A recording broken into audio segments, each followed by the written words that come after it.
The Constitution of India. Preamble.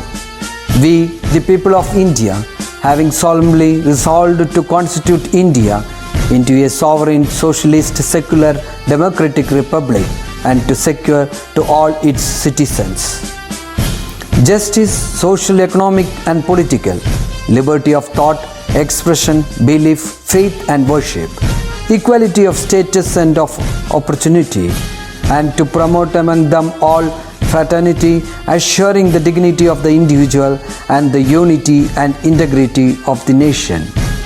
In our Constituent Assembly, this 26th day of November 1949, do hereby adopt, enact and give to ourselves this Constitution.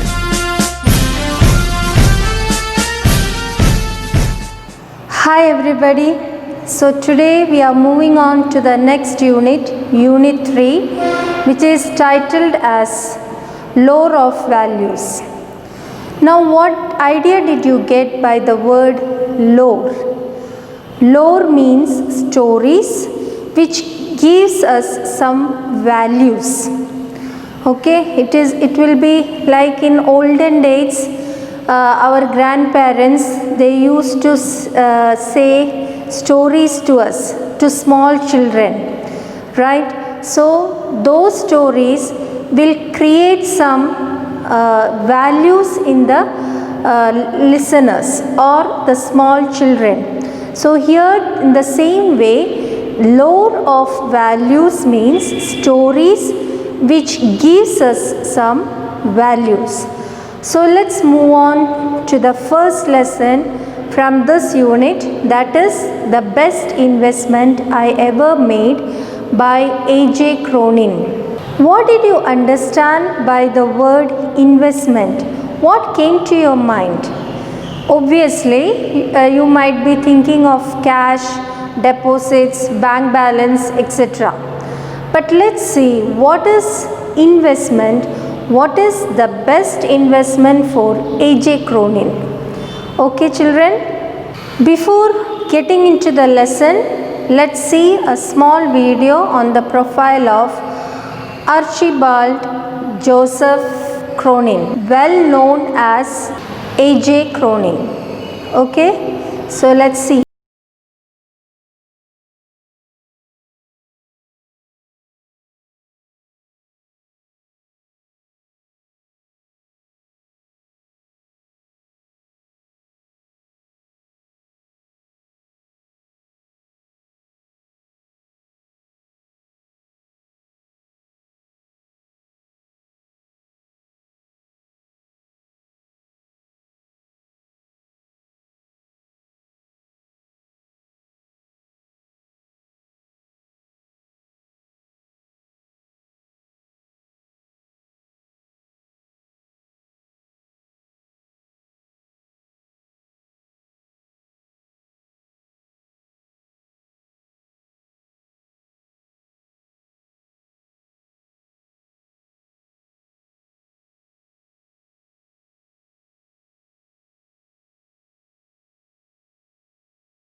So in page number 76, you can see a picture or a story of two horses. Okay, what did you understand from the story? It's very clear that it shows unity, its strength.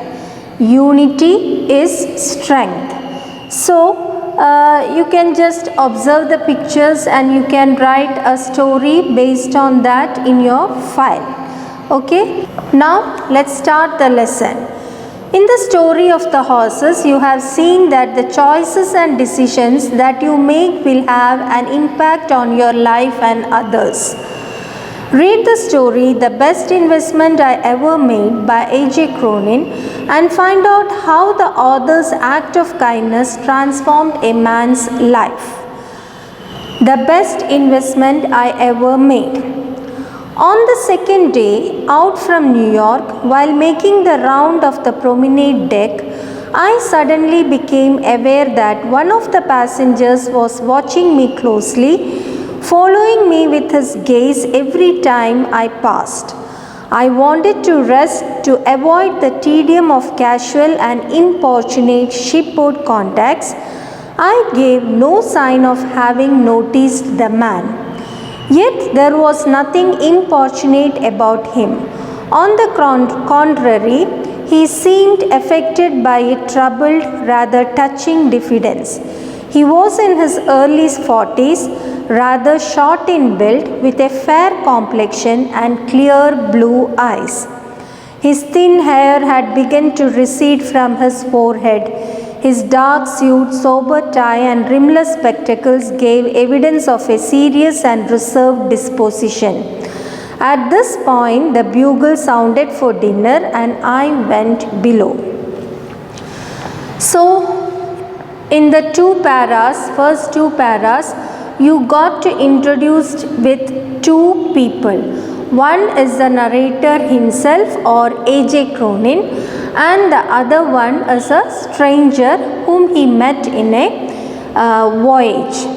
So here you might have also understood that on the second day out from New York, while making the round of the promenade deck, I suddenly became aware that one of the passengers was watching me closely, following me with his gaze every time I passed. From that you might have understood that it is the second day of the voyage. So they started this voyage from New York. Okay. And while A.J. Cronin was making the round of the promenade deck is a ship. Then what is promenade?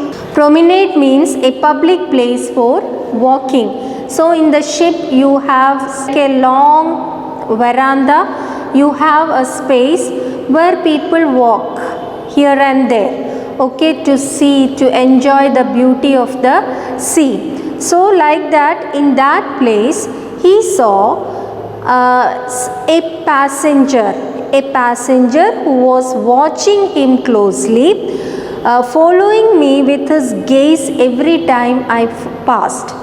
Means every time wherever he moves, A.J. Cronin moves, this passenger was giving his gaze. Gaze is a look word. Okay, he was watching A.J. Cronin every time wherever he moves, and that was noticed by A.J. Cronin. I wanted to rest to avoid the tedium of casual and importunate shipboard contacts. I gave no sign of having noticed the man. Even though the stranger was watching him, he did not give much importance or he did not notice him because he didn't pretend that he is noticing him, because he wanted to rest, and that's why he is on the board, or he has boarded the ship. Okay, so he wanted to rest and he wanted to avoid tedium. What is tedium? Tedium means boredom. Okay, boredom of casual and importunate shipboard contacts. So while traveling, just if it is a long journey or long voyage, the co-travelers will come to us and they will ask so many questions like, from where are you, then for what purpose you are going to such a place. All these things they will ask casually. Okay, so he just want to avoid, A.J. Cronin wanted to avoid such talks, and so he pretended that he is not noticing the stranger. Okay. Importunate means asking for things many times in a way it is annoying. Okay. Now, yet there was nothing importunate about him. But here the stranger is watching A.J. Cronin, right? But he is not coming and saying anything to him. On the contrary, he seemed affected by a troubled, rather touching diffidence. But instead of coming and talking to A.J. Cronin, he seems to be diffident, or he is having a touching diffidence. Diffidence means lack of confidence. It is the opposite of confidence. Okay, diffidence is the opposite of confidence.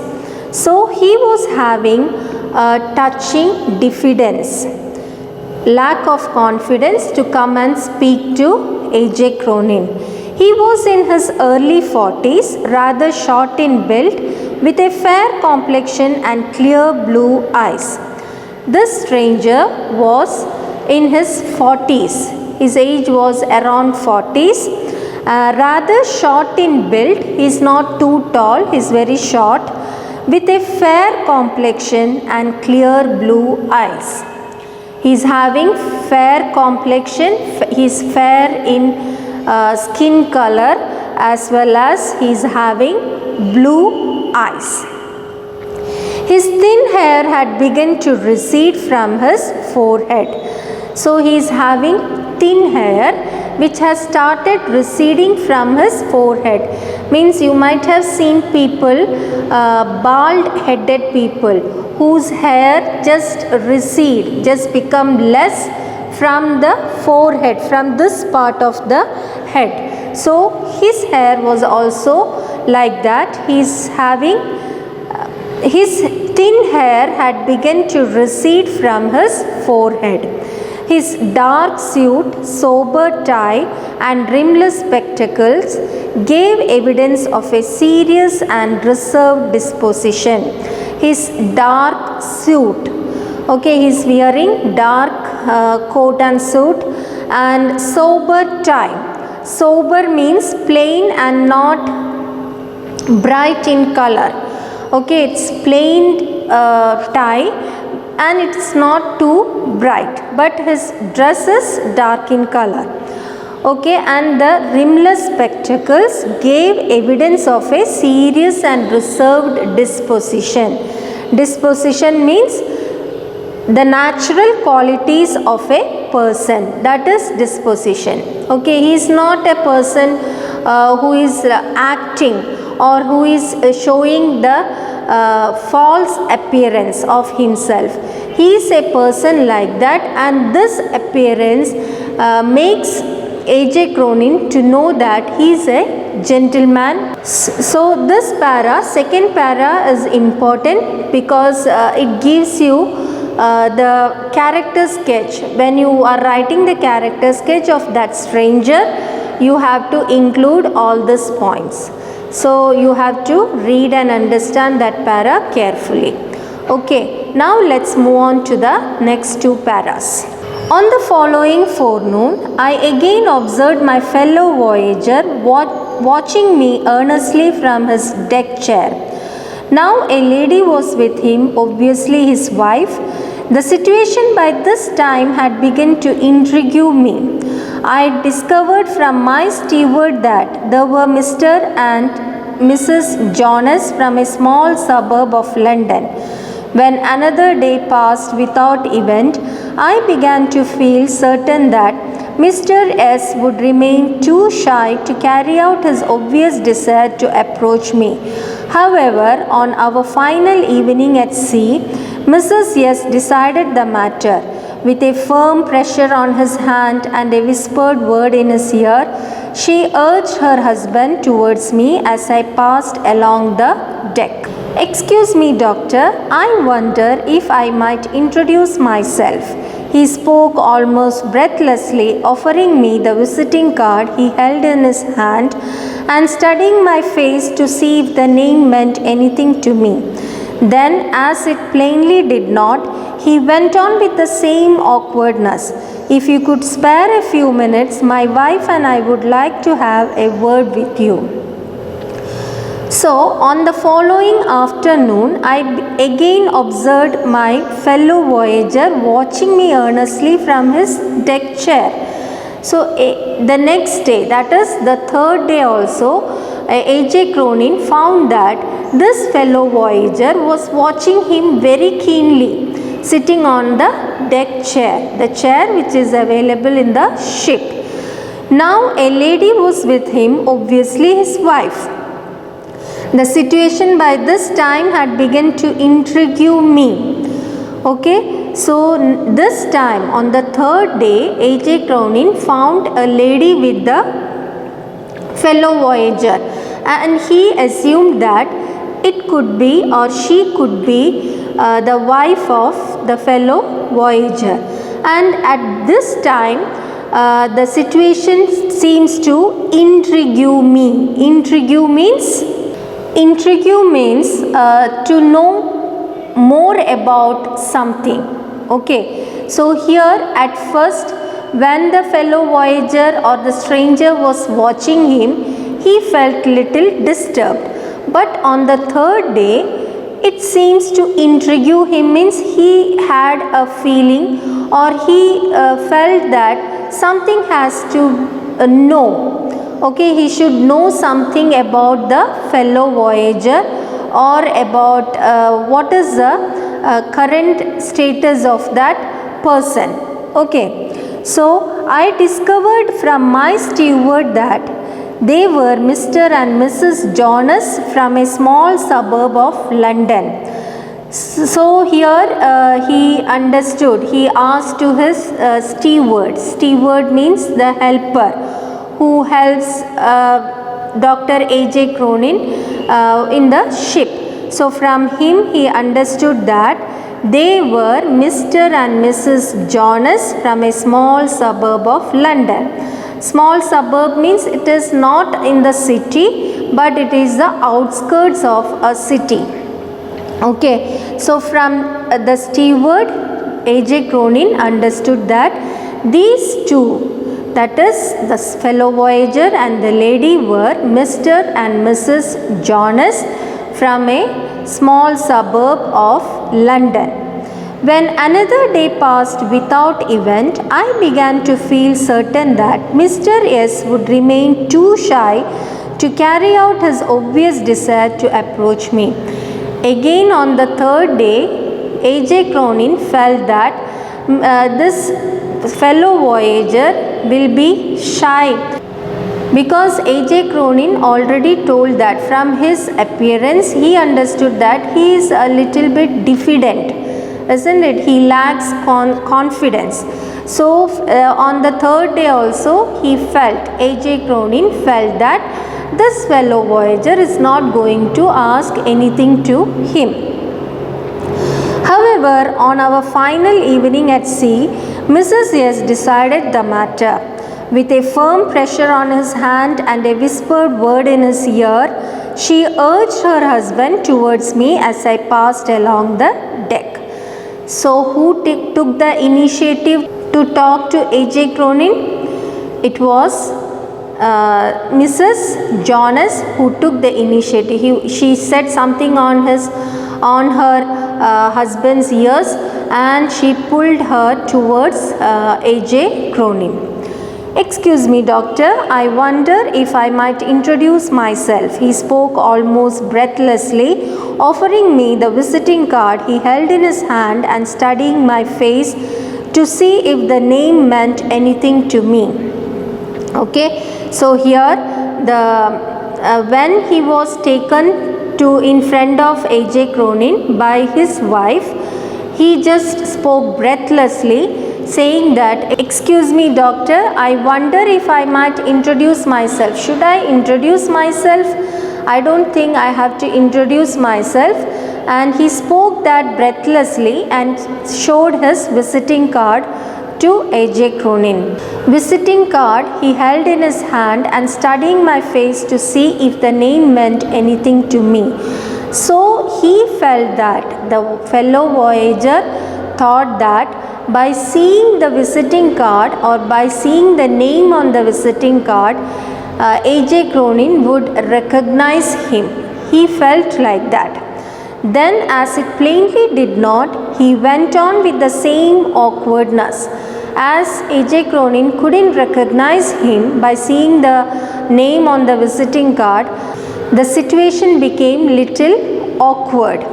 Awkward means a different situation. See, if we are confident that that the other person understands us very well by seeing us or by knowing our name, we'll be confident.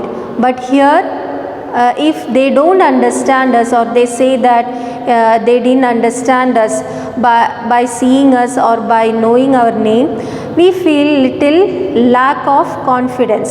So here the same situation arised.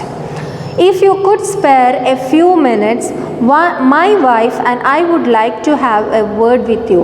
Again the fellow voyager said that if you could spend some time with us, myself and my wife would like to talk to you for a little while. Now the next two paras. A moment later, I was occupying the vacant chair beside them. Haltingly, he told me that this had been their first visit to America. It was not entirely a holiday trip. They had been making a tour of the New England states, inspecting many of the summer recreational camps for young people there. Afterwards, they had visited settlement houses in New York and other cities to study the methods employed in dealing with cases of backward, maladjusted and delinquent youth. There was in his voice and manner, indeed in his whole personality, a genuine enthusiasm that was disarming. I found myself liking him instinctively. Questioning him further, I learned that he and his wife had been active for the past 15 years in the field of youth welfare. He was by profession a solicitor, but in addition to his practice at the courts, found time to act as director of a charitable organization devoted to the care of boys and girls, mostly from city slums, who had fallen under the ban of the law. So, next is, a moment later, I was occupying the vacant chair beside them. He got ready to talk with the fellow voyager and his wife. So he occupied a chair near to them.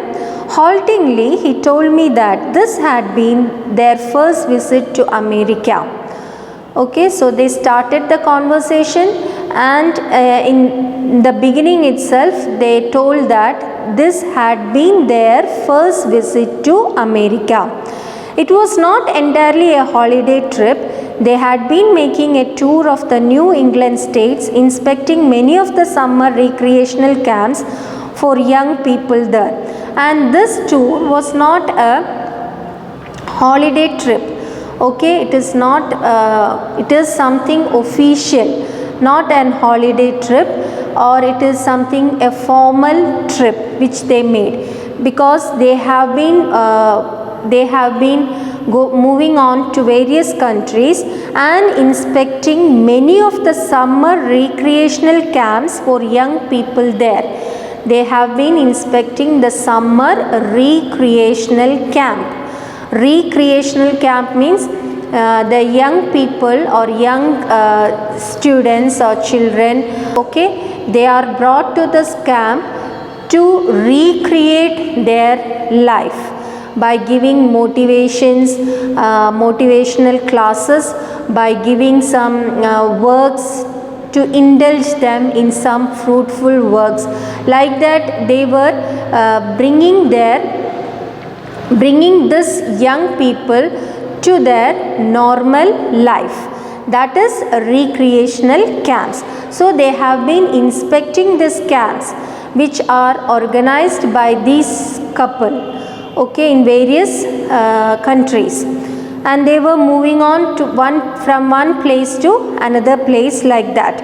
Afterwards, they had visited settlement houses in New York and other cities to study the methods employed in dealing with cases of backward, maladjusted and delicate youth. So after that, they had been visiting the settlement houses in New York and other cities to study the methods employed, and now they are into learning. Okay, they are already doing this works, this charitable works. Okay, and now they are into learning how the maladjusted and delinquent youths were treated in such a recreational camp. Okay, they are into that so that they can improve their organizations also. Okay, charitable organizations also, to bring up or bring back the youngsters to the life, right? Now, who are said to be maladjusted and delinquent youth? Maladjusted means having mental and emotional problems that lead to unacceptable behavior. Mental and emotional problems. Children who have mental and emotional problems, how do they get such problems?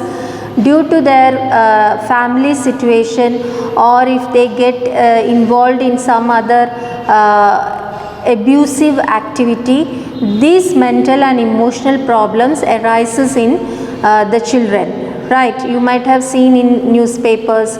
See, if the family situation is also not good, it leads to the mental and emotional situations, bad mental and emotional situations of the children. So these kind of children, those who are maladjusted, those who are having mental and emotional problems, and the delinquent youth. Delinquent means showing a tendency to commit crimes. Okay, when they get frustrated. Now you might have gone through the statistical data of Kerala during this COVID time. Children are not allowed to go out, they are inside the house itself, and what is the condition inside the house, we cannot predict.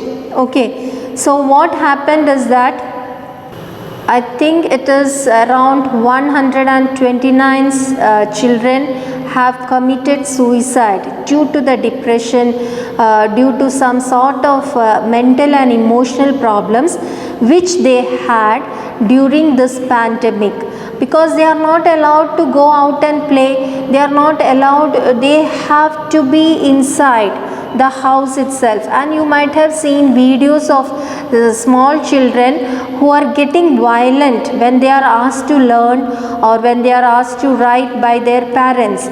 They have started to attack their parents. You might have seen such videos, isn't it? So this is how the situations affects the child's mind. The situation of the family or the situation of this, like this pandemic, may affect emotionally and mentally of a child. So they may move on to do some crimes. Okay, beating their parents with a stick, taking stick, or throwing something towards them. These all has started due to the frustration, due to the mental and emotional imbalance of the child, who have been inside the house for last around, we can say, this pandemic situation has moved on to its crucial state from January onwards, isn't it? So I hope so, from January onwards. I think from May onwards in Kerala it started, but from January onwards it has reached to its crucial state, and children are not allowed to move outside their house compound, isn't it? They have been inside. How much time do you watch films, TV, or how much time do you watch this mobile, right? You might have experienced some such situations, right? So what happens, due to the frustration, they start to do some crimes. Okay, so this such children, the maladjusted and delicate youths, were brought into track by the recreational camp, and they are now into learning how these children are treated in various parts of the world. So they are moving on from one country to another. There was in his voice and manner, indeed his whole personality, a genuine enthusiasm that was disarming. At first, A.J. Cronin was feeling little bit disturbed by the gazing of this man, isn't it? But now he is feeling disarming. Disarming means making people less angry or suspicious than they were before.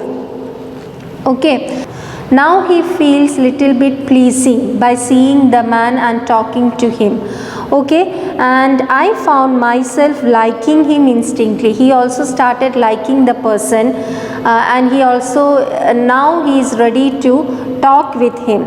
Questioning him further, I learned that he and his wife had been active for the past 15 years in the field of youth welfare. So by talking further and asking so many questions to the fellow voyager, A.J. Cronin understood that for the last 15 years, these two, that is Mrs. and Mr. Jonas, were into the youth welfare. He was by profession a solicitor, but in addition to his practice at the courts, found time to act as director of a charitable organization devoted to the care of boys and girls, mostly from city slums, who had fallen under the ban of the law. So by profession, he is a solicitor. Solicitor means a lawyer who prepares legal documents. They are said to be solicitors. A lawyer who prepares legal documents. By profession, he is a solicitor. But in addition to that, he is the director of a charitable organization devoted to girls and boys or the youth. Okay, and he mainly he focus on to the girls and boys who are from slum area. Okay, from city slums who had fallen under the ban of the law. The people or the children who are in the slum area, it is majority of the chances are there for them to fall into some crime. Okay. As he spoke with real feeling, I got a vivid picture of the work these two people were doing.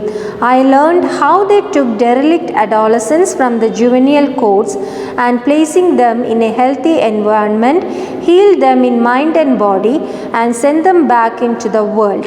They were given training in a useful handicraft which made them fit to take their place as worthy members of the community. It was a work of redemption that stirred the heart, and I asked what had directed his life into this channel. So, in the next para, you can see as he spoke with real feeling. Who spoke with real feeling? The fellow voyager. I got a vivid picture of the work these two people were doing. A.J. Cronin got a beautiful picture of what work these two people were doing.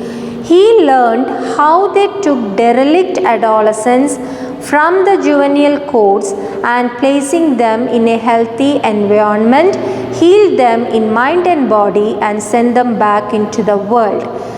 Derelict adolescence means the adolescents, the adults who are into bad condition. So A.J. Cronin, by talking to this fellow voyager, he understood that, or he learned from them that they took derelict adolescents from the juvenile courts and placing them in a healthy environment, healed them in mind and body, and sent them back into the world. So they just brought this girls, young girls and boys from juvenile homes, and they were put into some work and they were sent back to the world by healing their mind and body. Healing their mind and body means by making very pure, or if you have a wound, you apply some medicines and you heal the wound. Same way here, there is a wound which had occurred in the minds of these adolescents, these derelict adolescents. So that wound has been cleared very purely, and they have been sent to the world where people live with a pure mind and soul. Okay, so that is the work they are undertaking. They were given training in a useful handicraft which made them fit to take their place as worthy members of the community. They are not simply sent out to the world, okay? They have been asked to do some fruitful work which becomes their earning, okay? And they will get a good position also by that. Okay, so with that they were given training in a useful handicraft which made them fit to take their place as worthy members of the community. It was a work of redemption that stirred the heart, and I asked what had directed his life into this channel. Redemption means a state of being saved from the power of evil. It was such a beautiful and such a noble act that Mr. and Mrs. Jonas is doing in their life, isn't it? Redemption act. They are saving these girls and boys, these derelict youngsters, from the power of evil. They are healing their mind and body and sending out to the world. Okay, so by hearing all these things, A.J. Cronin was forced to ask what directed his life into this channel of charitable organization. Okay, so that's it for today, and we'll continue the next part in the next class. So read the lesson, and with that I conclude this session. Thank you.